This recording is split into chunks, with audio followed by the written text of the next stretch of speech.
let's start at the beginning.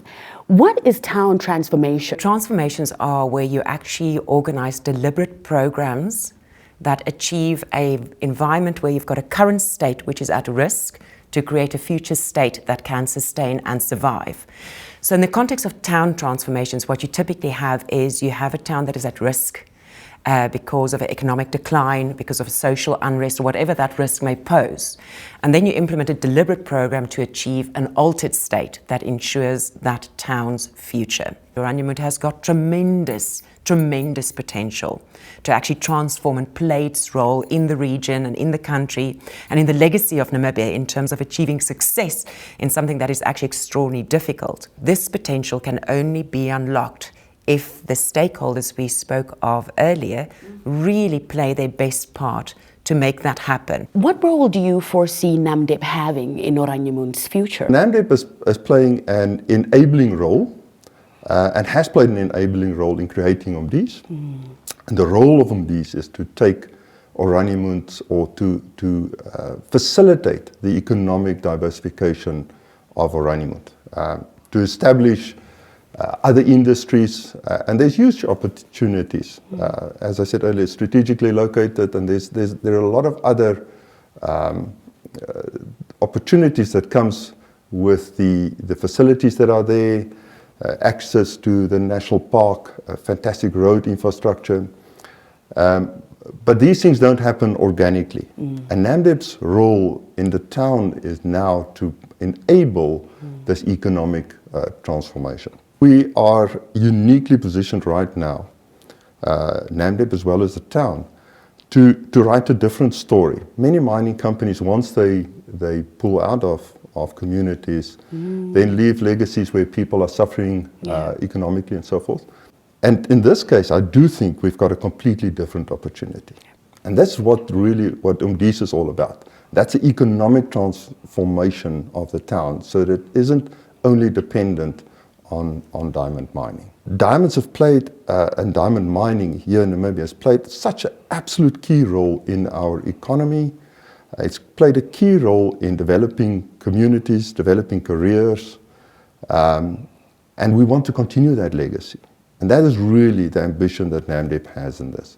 We want to have a positive legacy where people can look back in decades to come and say, that is the role that diamonds played in our lives, in our community, has been great, and it's been building the future that we want to see for our country and for obviously for the town of Oranjemund going forward. Bringing the saying, diamonds are forever, to life.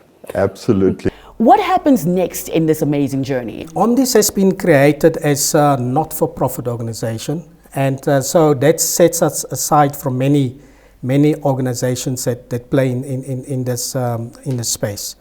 Our prime purpose is to look at the sustainability of Oranjemund. Our competitive advantage would include, amongst others, the Orange River. We've got water, we've got arable land, and so a logical area of focus for distinction for Oranjemund would be agriculture. So we're looking at desert agriculture. We've already started a pilot project in 2015 and has shown significant and positive good progress. And we're now in a stage where we want to commercialize, export. So food security is quite an important focus area for OMDis, and Oranjemund residents and others can actually become part, other investors can become part of this great opportunity. Then apart from that tourism, we're sitting on the doorstep of the Speergebied area. That there's potential concessions that will become available for Oranjemund people, other Namibians and foreign investors. And that we believe that basically those two industries, agriculture and tourism, can play a significant role in the re-engineering the new Oranjemund of 2030. What role does OMD 2030 play in the transformation of Oranjemund? The people that live in Oranjemund have been totally dependent on Namdib diamond mine. And Namdib made all their decisions for them in the town. They got free services, they got free water, electricity and so on, but they had no stake before in the future of what was going to happen. So they were totally dependent on what the mine said. So our major role is to try and help remove this dependency culture. So we're looking for mindset change, and with that mindset change, we're hoping to influence the community so that we have positive behavioural changes, and so that we can, every one of us in the town can take responsibility for where the town is going to be. Tell us about Oranjemund's value propositions. I think the value proposition has changed. When I grew up in Oranjemund, it was a closed town where you need a permit to enter. The police was really security employed by the mine. And now it's an open town with NAMPOL present, with a public school present, which wasn't present when we were there. But I think the value proposition is a town that can really cater, build, and protect families. It's a fantastic place to raise children. It has all the facilities.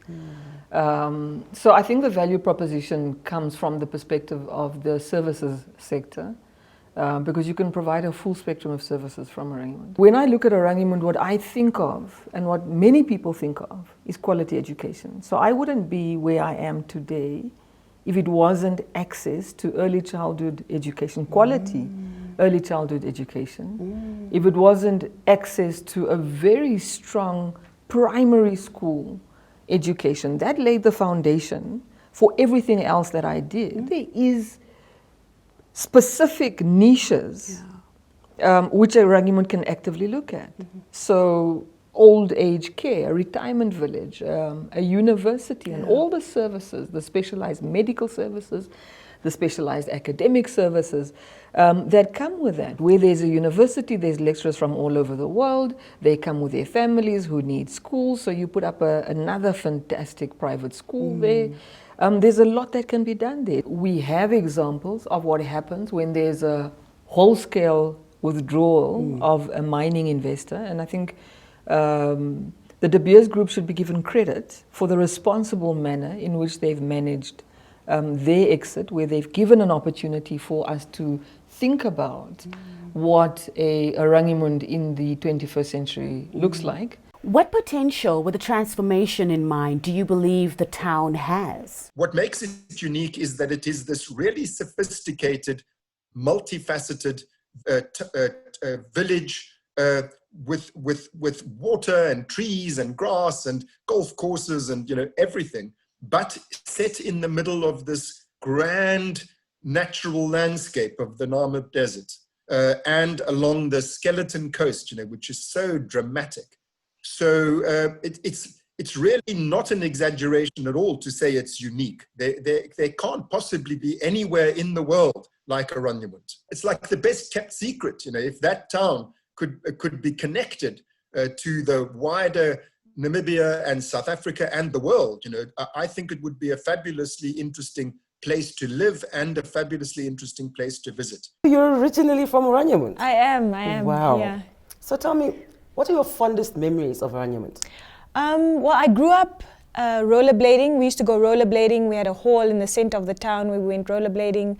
We had sandboarding, because in Oranjemund there's the sea, there's the desert, and the river. So it's all these three different types of nature. And so I grew up around nature. It was beautiful. How did the town support you? I was taught piano at a very, very young age. At Oranjemund Private School, we were taught, just a lot of things in the arts. Like I was doing drama, ballet, dance, many different things. So the reason actually why I'm a saxophonist today is because of my musical upbringing in Oranjemund. I was taught by a lady named Mevrou Hannetjie Brandt, and she taught us piano, but she also encouraged us to sing. So I did a lot of competitions, and that got me used to being on stage, performing, and then that's where I was like, this is really cool. I want to perform on stage. I want to do music for the rest of my life.